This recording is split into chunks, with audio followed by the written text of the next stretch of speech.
हर हर महादेव दोस्तों, सनातन वर्ल्ड में आपका स्वागत है। आज से हम द नागा स्टोरी की श्रृंखला को आरंभ करने जा रहे हैं। प्रथम अध्याय, एकांत दुनिया में कदम। क्या सोचकर यहाँ आए हो?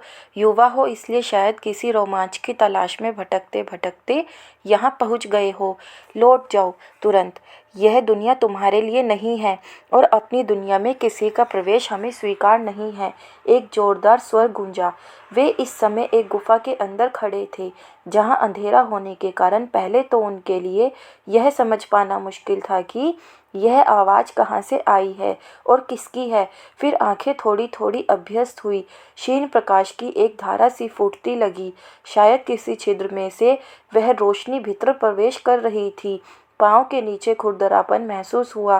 कहीं कहीं फिसलन भी थी, जिससे चलते चलते पाँव लड़खड़ा जाते थे। दीवारों पर पत्थरों के ढांचे अद्भुत और विचित्र आकृतियां बनाते प्रतीत हो रहे थे। कभी वे कलात्मक लगती तो कभी डरावनी। कहीं शेषनाग के फनों की तरह उभरी संरचना पत्थरों पर नजर आ रही थी। मन में सवाल ने दस्तक दी, तो क्या धरती इसी पर टिकी है? वे धीरे धीरे आगे बढ़ रहे थे ताकि आवाज़ की दिशा तक पहुंच सके। कभी कभी पाँव के नीचे इतनी सख्त और कड़कड़ की आवाज़ आती कि प्रतीत होता कि जैसे वे किसी की हड्डियों पर चल रहे हैं। सामने की दीवार पर काल भैरव की जीभ की आकृति दिखाई दी। कुछ आगे मुड़ी गर्दन वाला गरुड़ एक कुंड के ऊपर बैठा दिखा। तो क्या यहाँ शिव तपस्या क्या करते थे?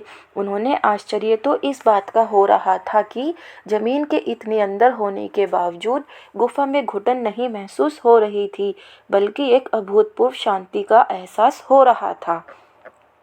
उन्होंने बहुत कुछ सुना था इस स्थान के बारे में, तभी तो यह जानते हुए भी यहाँ पहुँचना आसान नहीं होगा, वे हिम्मत जुटाकर चले आए थे। रास्ते की कठिनाइयों की परवाह किए बगैर वे चले आए थे। सही कहते हैं, जिज्ञासा व कौतूहल इंसान को ऐसे वश में कर लेता है कि वह फिर परिणामों से भयभीत नहीं होता है। उन्होंने सुना था कि इसी गुफा में गणेश जी का कटा हुआ सिर रखा हुआ है और शेषनाग जैसी प्रतिमाएं भी यहाँ देखने को मिलती हैं। भगवान शिव यहाँ बसते हैं, उन्होंने लोगों से कहते सुना था। वापस चलें क्या? वैसे भी तुम यहाँ फोटो नहीं खींच पाओगे, बहुत अंधेरा है, लड़की ने युवक से कहा, जिसके कंधे पर कैमरा लटक रहा था। तुम भी कुछ लिख नहीं पाओगी बिना रोशनी के। लगता है तुम्हारी डायरी के पन्ने कोरे ही रह जाएंगे। वह धीमे से हंसता हुआ फुसफुसाया। वैसे तुम्हारा अब तक का अध्ययन इस जगह के बारे में क्या कहता है? लड़की के होठों पर एक मुस्कान थिरकी।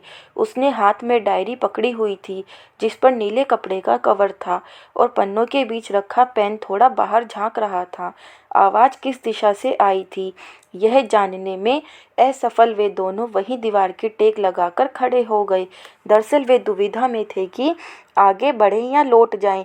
भय विहीन होकर जिस दृढ़ता से वे यहाँ आए थे, पल भर को वह डिगी थी। इतनी दूर, वह भी तमाम कठिनाइयों का सामना करने के बाद लौटना सही नहीं होगा।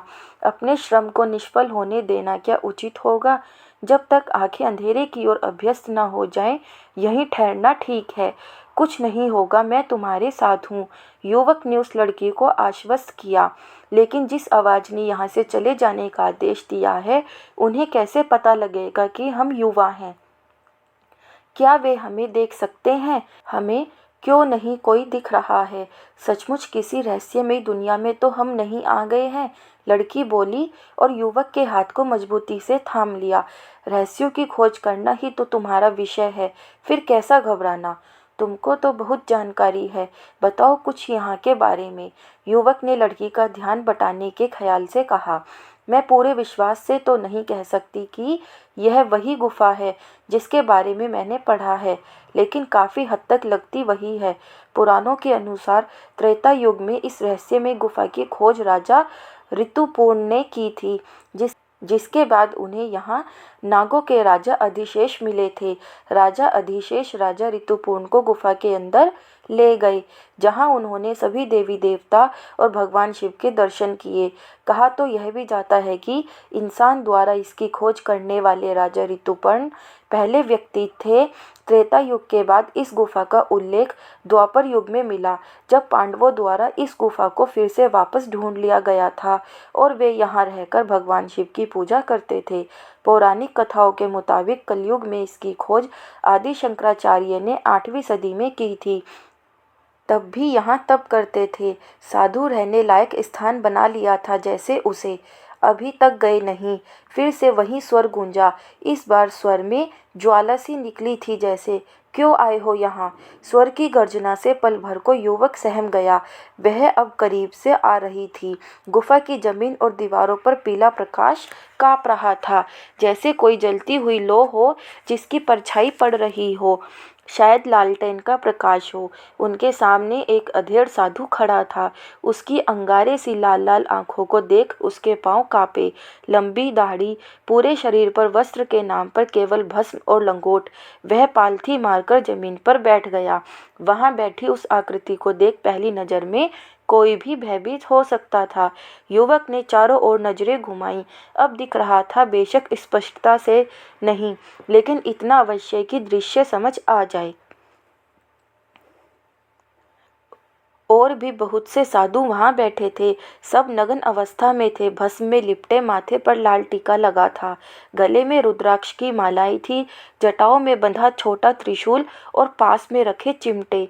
कोई साधु ध्यानमग्न था, कोई तप में, कोई मौन साधना करता प्रतीत हो रहा था। बर्फीले एकांत में हाड़ कपा देने वाली ठंड में वे साधक तप कर रहे थे। लंबी लंबी जटाओं को सिर पर लपेटा हुआ था। ठंड के बावजूद उनकी देह पर कोई कंपन नहीं था, मानो मन की दृढ़ता ने देह को भी जड़ बना दिया हो। अन्य साधुओं की आंखें बंद थी, लेकिन उन्हें देख प्रतीत हो रहा था कि अगर वे खुली तो देखते ही भस्म कर डालेंगी। चेहरे पर रुक्षता, क्रोध की लपटों से आच्छादित पूरा अस्तित्व, निर्विकार, तटस्थ, सांसारिक झंझटों से मुक्त। इस एकांत दुनिया में कदम रखने से पहले कोई 2 बार सोचेगा। पर जिनमें जुनून होता है, कुछ करने का हौसला होता है, उन्हें कैसा डर, कुछ अलग करने की दृढ़ता व्याप्त थी। उस युवक के चेहरे पर कुछ पल पहले जो डर उत्पन्न हुआ था, वह तिरोहित हो चुका था। उस लड़की का भी आश्वस्त थी वह उस युवक के साथ। क्या वह कोई प्रेमी युगल था जो गलती से घूमता हुआ इन कंदराओं में भटक गया था? क्या ये जानते नहीं कि यहाँ सामान्य इंसान का आना निषेध है? इन तपस्वियों का ध्यान भंग करने का दंड क्या हो सकता है? सोचा है इन्होंने, या कोई तलाश इन्हें यहाँ खींच लाई है? स्वयं को संभाला उस युवक ने। आने का प्रयोजन क्या, बताएं? कुछ समझ नहीं आया तो दृढ़ता से बोला, मैं आपकी दुनिया का हिस्सा बनना चाहता हूँ।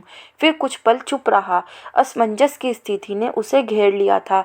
लड़की ने उसे कोहनी मारी, मानो सजग करना चाहती हो कि वह जो भी बोले सोच समझकर कहे। क्या मतलब है तुम्हारा? स्वर गूंजा भयानक शोर के साथ पूरी गुफा में। हड़बड़ी में युवक के मुंह से निकला, मैं नागा साधु बनना चाहता हूँ। उसके हाथ उस साधु के सामने जुड़ गए। हाँ हाँ, एक अट्ठास चारों ओर फैल गया। ये गूंज किसी एक की नहीं थी, बहुत सारी आवाज़ें उसमें शामिल थी। तपस्या की मुद्रा में बैठे हुए साधुओं ने अपनी आंखें खोल ली थी। वे उठकर युवक के नज़दीक आ गए। कुछ के हाथ में लालटेन थी तो कुछ के हाथ में मोमबत्ती। सबके शरीर पर सिवाय भस्म के कुछ नहीं था। पूर्णतया नग्न थे वे। भयभीत करने वाला दृश्य था। लड़की ने अपनी नज़रें झुका ली। लड़के ने जीन्स व टी शर्ट पहनी हुई थी और उसके ऊपर जैकेट। लड़की ने, जिसका कद बिल्कुल लड़के के बराबर था, यानी होगा कोई 5 फीट 8 इंच, बहुत सुंदर थी। गौरवर्ण था और छरहरी काया थी। लंबे कद के कारण वह युवक से लंबी लग रही थी। युवक का शरीर भरा हुआ था और चेहरा एकदम गोल था। दोनों एक दूसरे के पूरक लग रहे थे और आत्मविश्वास से लबालब भी। उस लड़की ने भी जीन्स पहनी हुई थी, एकदम टाइट जीन्स और साथ में कसा हुआ टॉप। उसने भी काले रंग की जैकेट पहनी हुई थी। हम जैसा बनना चाहते हो तो यह भी बता दो कि अपनी दुनिया पीछे छोड़कर आए हो या साथ लेकर आए हो? सहचरी है तुम्हारी क्या? उस अधेड़ साधु का गुस्सा चरम पर था, पर वह स्वयं पर नियंत्रण करना जानते हैं। यह भी अपनी दुनिया छोड़कर आई है, इसे भी नागा साध्वी बनना है। इस बार बोलते हुए युवक की आंखों में एक विचित्र सी चमक आ गई थी। लड़की के लिए फैसला उसने स्वयं कर लिया था, बिना यह सोचे कि वह इससे सहमत है भी कि नहीं। जानते भी हो कि क्या बोल रहे हो? तुम जैसे युवा गंभीरता से सोचना जानते तक नहीं हो। इस बच्ची के लिए भी खुद से ही सब तय कर रहे हो। पूछा उससे कि वह क्या चाहती है। नागा साधु या साध्वी बनने का अर्थ क्या होता है जानते भी हो? हमारा समय बर्बाद मत करो, मैं फिर कह रहा हूँ, चले जाओ यहाँ से। हम किसी से मिलना पसंद नहीं करते। यह हमारी दुनिया है जिसमें अन्य लोगों का प्रवेश निषेध है। आप लोग यहाँ जिस तरह से रहते हैं, मेरा मतलब है हम दोनों उस जीवन का अनुभव करना चाहते हैं। उत्तेजित स्वर में युवक अपनी ही धुन में बोला, मानो साधु ने क्या कहा उसने सुना ही ना हो। धैर्य की कमी है उसमें। लड़की हैरानी से उसे देख रही थी, चुप ही रही। नाहक विवाद की स्थिति उत्पन्न नहीं करना चाहती थी। हमारा जीवन कोई अनुभव या प्रयोग करने की चीज नहीं है, यह एक कठोर तप है। साधु की आंखों में अग्नि जैसी दहक उतर आई थी। मजाक नहीं है नागा साधु बनना, और ना ही कोई खेल की। कुछ दिन खेला, मौज मस्ती की और फिर अपने संसार में लौट गए। यह तुम लोगों के प्रेम की तरह क्षणभंगुर नहीं है। हमारा जीवन एक कठिन परीक्षा है। हमको कठोर धरती पर पैर जमाकर सारा जीवन बिताना होता है, वह भी मन में किसी तरह का अफसोस या पछतावा न रखते हुए, क्योंकि हम यह जीवन स्वेच्छा से चुनते हैं। लेकिन हम सच में आपके जीवन को अपनाना चाहते हैं। आप जैसा कहेंगे हम वैसा ही करेंगे। युवक हट पर उतर आया था जैसे। बस बहुत हुआ, तुरंत यहाँ से चले जाओ वरना अपने प्राण गंवा बैठोगे। तुम्हें अपनी दुनिया छोड़नी है छोड़ो, लेकिन हमारी दुनिया में तुम्हारा प्रवेश निषेध है। जीवन को मजाक बना रखा है तुम जैसे युवकों ने। क्यों अपने साथ इस लड़की का जीवन भी बर्बाद करना चाहते हो? हमारी दुनिया तुम्हारी दुनिया जैसी नहीं है। यह बहुत कठिन राह है जिस पर चलना तुम जैसे नौजवानों के लिए संभव नहीं है। यह कोई तुम्हारी शहरी संस्कृति की जीवन शैली नहीं है जिसे स्वेच्छा से जब चाहे बदल सको, या अनुशासनहीनता का पालन करो।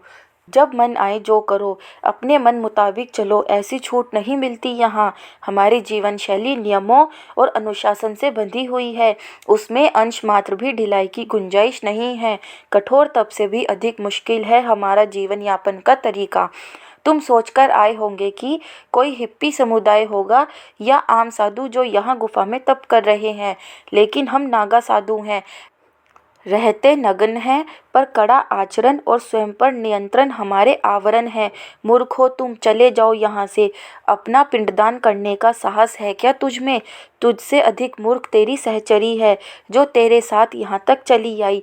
वह साधु कुछ पल के लिए चुप हुआ, फिर उस लड़की की ओर देखते हुए बोला, समझ सकता हूँ तुम इसके प्यार में अंधी होकर इसके साथ चली आई हो, लेकिन तुम जैसी सुकुमारी जो केवल प्यार को ही जीवन का सच मानती हो, क्या हमारे बीच हमारे जैसी बनकर रह पाएगी? तुरंत चले जाओ, हमें भिक्षा मांगने जाना है। सारे नागा साधु चलने को उद्यत हो उठे। दोस्तों, अगर आपको यह वीडियो अच्छी लगी हो तो वीडियो को लाइक और चैनल को सब्सक्राइब करें और कमेंट में हर हर महादेव लिखना ना भूलें। हर हर महादेव।